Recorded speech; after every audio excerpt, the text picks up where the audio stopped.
الحاجه دي تجيبها ب 50 جنيه.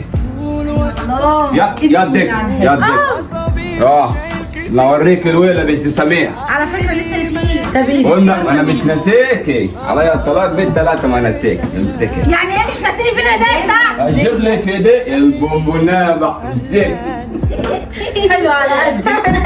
حلو انت جايبها لي فين؟ دي بونبون. البونبونيه. استنى بقول لك ايه، بقول في حاجات هنا تاني عايزك تاخديها عليا الطلاق بالثلاثه، لو وريتيها لا اكون مطلقه. وانا جايب لها ايه تاني؟ ليش حاجه إيه؟ جايب لها ايه تاني؟ جايب لك يا حبيبه قلبي. خدي. يا نهارك اسود ومنيل. حبيبي يا بابا. جايب لها كمان يدك. براندات. جايب لها فنزات. فنزات. بقول لك ايه، بقول لك ايه، انت روح جايبها لي. روح بقول لك. طلعني. انت طالق يلا. يلا احسن يلا يا بنتي. قول انت وبنتك. ماشي. الحاجات ديت عارفه لو اديتها لها لا كنت اخر. انا مش بطيء. انا مغلوب حياتي